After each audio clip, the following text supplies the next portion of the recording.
My name is Jacob Davidson, and I'm the lead engineer for Zero Trust on the Mac at Cisco team. I'm going to share with you some details of Cisco's enterprise implementation of Zero Trust and how we use Jamf Pro in our rollout. For those that didn't see my talk last year, we'll catch you up on Zero Trust concepts, and for those that did, thank you, and let's see how much you remember. Here's what we'll talk about today. First, Zoe Zero Trust and her story are going to help me show you how Zero Trust improves the end user experience. Then, I'm going to briefly touch on how the industry defines Zero Trust and how Cisco defines it. Next, we'll talk about why and how we implemented Zero Trust at Cisco, how the application access flow works, and then we'll spend the majority of our time covering details of how Jamf Pro enables our Zero Trust implementation and how we simplified that implementation over time. Finally, we'll cover some of our challenges, lessons learned, and results we've seen. Zoe is going to be a stand-in typical employee, and she wants the most convenient and secure way to access work resources from anywhere. I'll show you how our Zero Trust implementation helped her get there. So here she is, and she wants to connect to work files from home. She's using VPN, and it's slower and less convenient than what she wants. The login process takes a little longer, and maybe the connection drops overnight or when she shuts the laptop lid. So, is there a better way? After we rolled out Zero Trust at Cisco, Zoe is now able to seamlessly access all her work data and applications from home, the airport, the cafe, etc. without her VPN, and Cisco data remains secure. That's what Zero Trust can provide other organizations too: secure, convenient work from anywhere. You might be asking, but what exactly do you mean when you say Zero Trust? You don't trust me? The answer is no.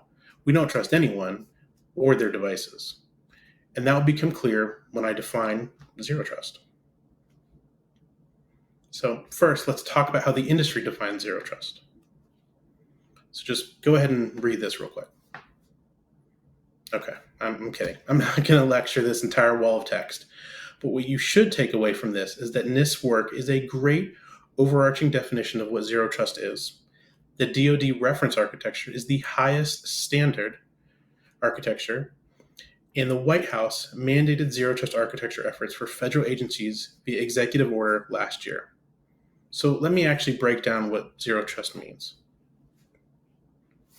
Zero Trust is a security model, sometimes called an architecture. It is not an out-of-the-box technology. In that model, we assume that the network will inevitably be breached, and in fact, we assume it has been already. Once a user gained access to the corporate network in the past, we traditionally never revalidated that trusted status until they logged on again. But with Zero Trust, we are continually re-evaluating the user, the device, and the privileges. That's where dynamic and policy-based access comes in. If you already have an active session, but your security posture changes during that session, with Zero Trust in place, you are unable to continue access. Of course, least access privilege access is a long-standing security principle, but applies well here with Zero Trust. We want to get really granular with down to per application and per microsegment access controls, contingent upon your and your device's security posture right this moment. And how do we do that? Continual monitoring on the device, network traffic, and access activity. So that's the industry version. So how does Cisco interpret that? At Cisco, we break up the model into these three pillars: workplace, workload, and workforce. Workplace pillar is for securing the campus network, also known as the corporate network. Workload is for securing machine-to-machine data flow. But so far, we have focused primarily on implementing the Zero Trust model for our massive 130,000 strong workforce. That means we're working every day to ensure our applications are securely accessible from anywhere and that our workforce is using Cisco managed and secured Zero Trust compliant devices. Now that we've covered what Zero Trust is, let's talk about why Cisco implemented it. Cisco endeavors to provide innovative security strategies and technologies for our clients. Those strategies are also piloted within our organization, and we call that Cisco on Cisco. we've paired the increased zero trust security measures with an additional borderless access authentication route for zero trust secured applications. So people like Zoe can access everything borderlessly. That is to say, from any connection, anywhere, without inviting security incidents. When a user tried to access an application via our original zero trust authentication flow, the controls we put in place check the trust level of the user and the device. We implemented the following controls to achieve that objective: passwordless primary authentication via single sign-on, 2 certificates that attested to the user identity and device management status. That passwordless certificate enabled the passwordless primary authentication, which was one of the benefits of our zero trust authentication. The device certificate attested to the device management status. Therefore, the device was up to Cisco's enterprise security standards. The next control we invoked was the device posture assessment using our application, Duo Device Health. This application verified several elements of device posture, reporting them to a cloud-based Duo policy engine, which then reported the posture status to the authentication prompt, where a healthy report allowed the auth flow to continue, and an unhealthy report resulted in a denial of entry. Finally, the user re-verified their identity using Duo multi-factor authentication. If an authentication request passed all these gates, the user was allowed borderless access to the application.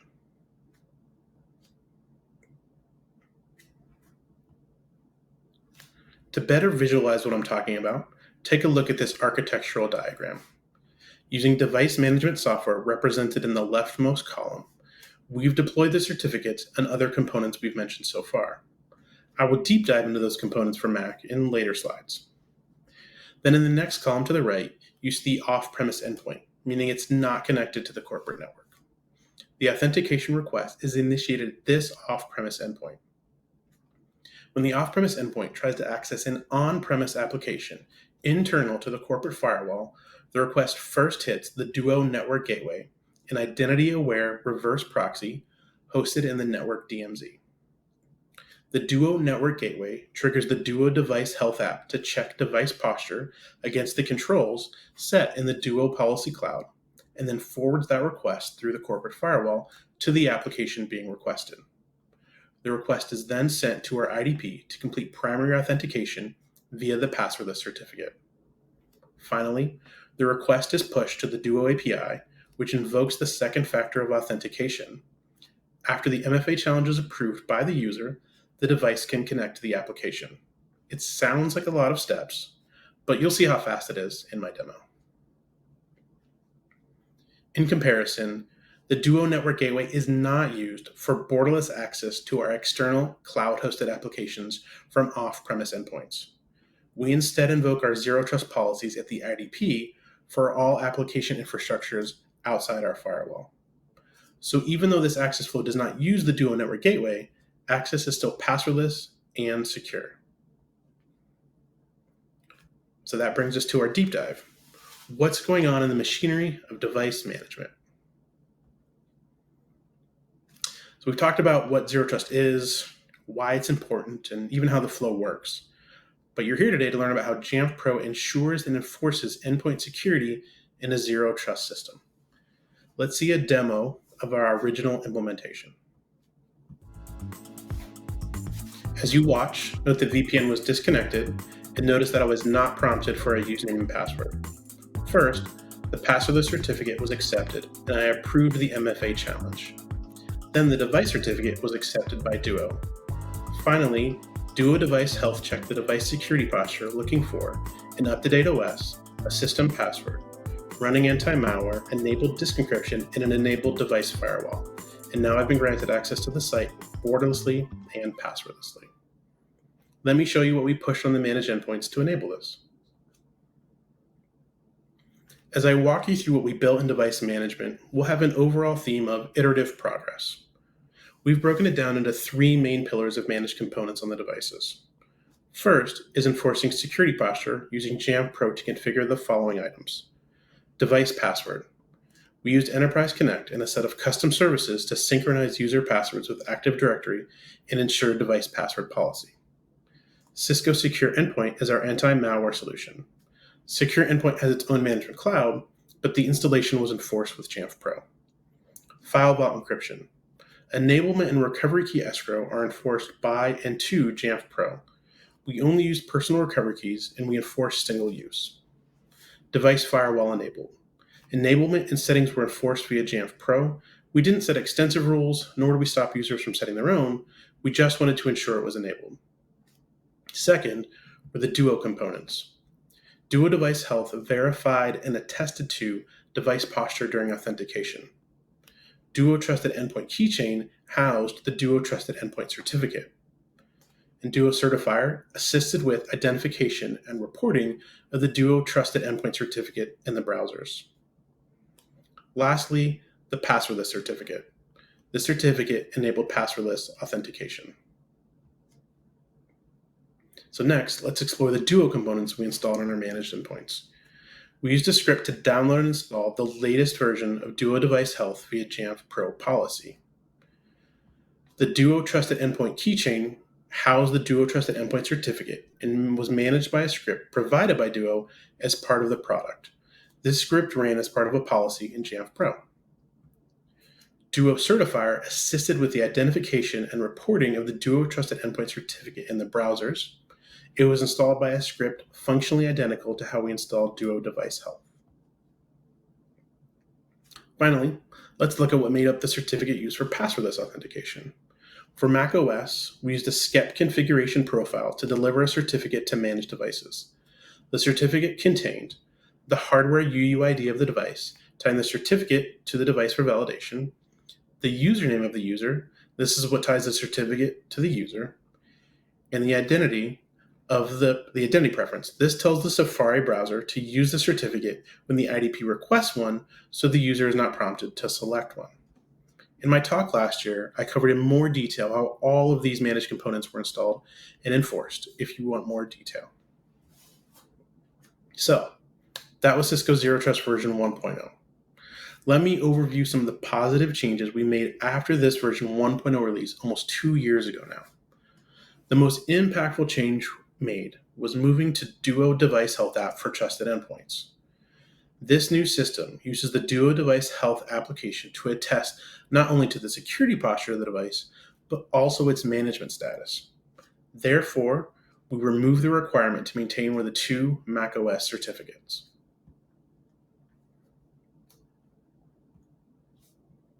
I alluded to the theme of iteration earlier, so now let's see how we simplified our security architecture between Cisco Zero Trust versions 1.0 and 1.1. We went from 2 certificates deployed to the Mac down to just 1 from Jamf Pro, and we no longer need the Mac certifier. During the transition, we left the browser configurations in place. So let's demo the improvements we made in version 1.1 by showing you what our current Zero Trust experience looks like.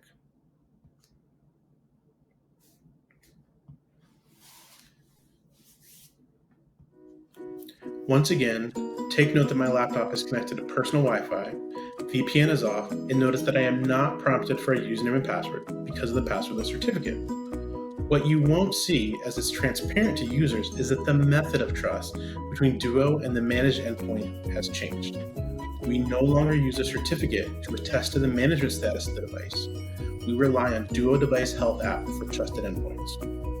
This is the major improvement we made in version 1.1 of Cisco Zero Trust, and as you can see, I was still granted access to the site borderlessly and passwordlessly.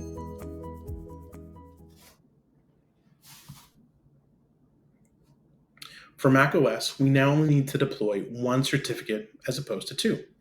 You can see that in the Duo Components section where the Duo Trusted Endpoint Keychain is no longer listed.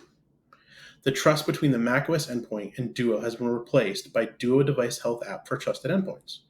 This works as an API-based sync of the Mac hardware UUID between Duo Cloud and our Jamf instance. During a Zero Trust authentication, that UUID is passed by the client to Duo Cloud via Duo Device Health, verifying the device is properly managed and thus eligible for Zero Trust authentication. No longer needing to deploy the Duo Trusted Endpoint Keychain and Duo Certifier helps us drive towards simplification of our architecture in version 1.1. Duo Device Health is now the only Duo component directly delivered to the macOS endpoints. The delivery mechanism has not changed, and I'll jump ahead briefly to note that in our future version, 1.2, this will still be the only Duo component directly delivered by device management for macOS.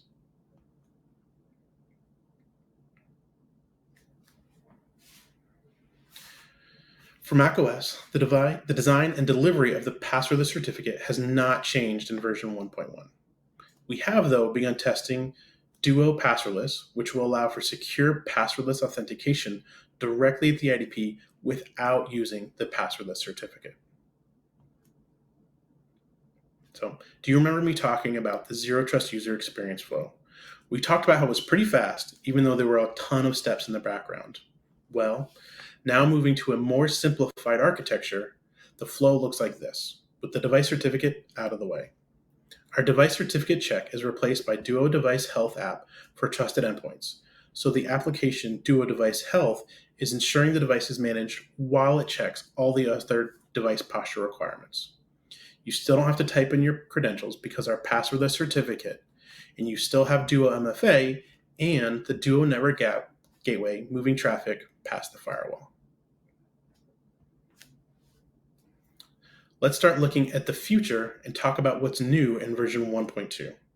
We started with a big reliance on certificates, but in version 1.2, we'll no longer push and maintain certificates on user devices for Cisco Zero Trust.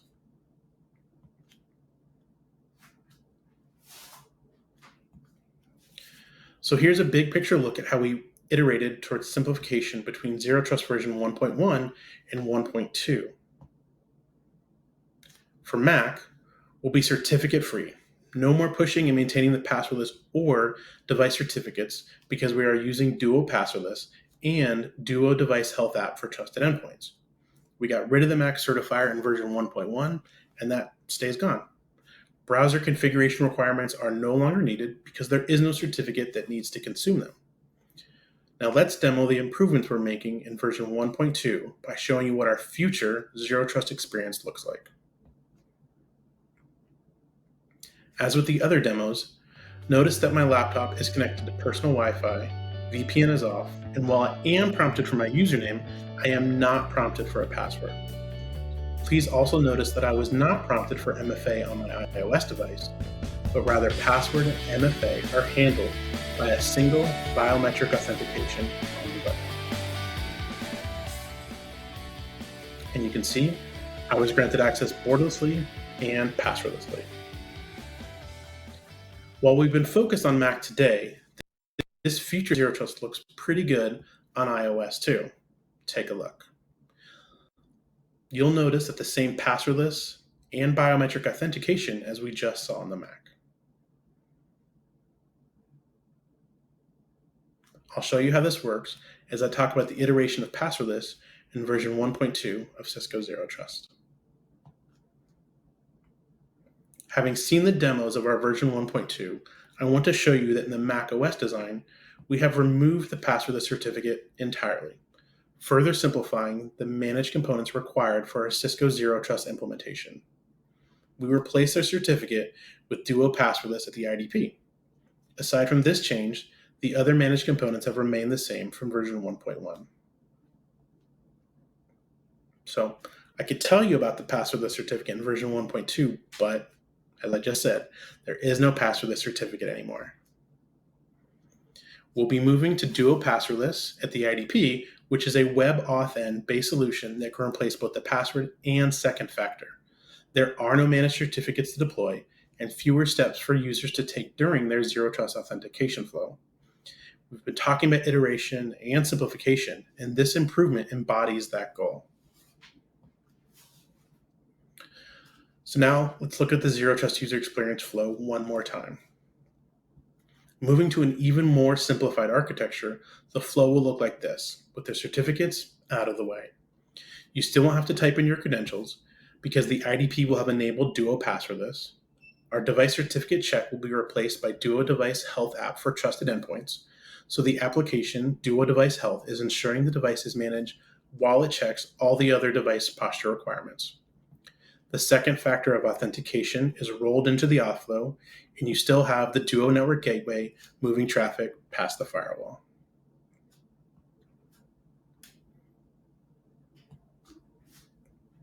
When I spoke at JNUC last year on our initial Cisco Zero Trust for the Workforce rollout, I highlighted some of these key challenges. Without an MDM-capable user, we couldn't deliver the passwordless certificate. MDM, not in a user-approved state, potentially means that Cisco Secure Endpoint won't run, which is a requirement to pass posture. We did a lot of work to remediate users in these states to get them in a position to take full advantage of our Zero Trust design. Another challenge we saw was with the identity preference for Safari. It required updating to continue to work and often was inconsistent no matter what. Our continuous drive towards simplification, in large part, is to reduce these possible challenges now and in the future. Last year, I spoke to these lessons that we learned during our initial rollout of the Cisco Zero Trust program. They are still valuable and applicable lessons for any large project. So I'd again encourage you to watch my talk from JNUC 2021 if you want to hear about these in depth. For this year, though, I have one really important lesson to share. Avoid custom solutions where you can. Our passwordless certificate system was custom built from end to end, and while it mostly worked great, it was complicated. Complicated to deploy, to document, and to always understand, given it was a custom solution interwoven with a vendor product.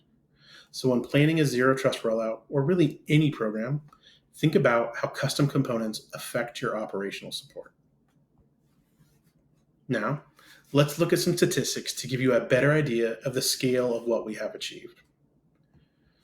Right now, we have rolled out and continue to maintain the configurations I detailed to 130,000 employees like Zoe, using 140,000 managed devices across all OS types. In terms of adoption, we have 124 applications using the Zero Trust architecture, generating 5.7 million device health checks per month. Finally, out of all those users accessing our applications borderlessly, less than 2% contact the help desk for Zero Trust related issues each month. Cisco Zero Trust has been an enabling force in the move towards our vision of a hybrid world. That change in how we work has and will continue to require evolutions in user experience and security, both of which are demonstrated in how we've chosen to implement and iterate Zero Trust for the workforce. Thank you.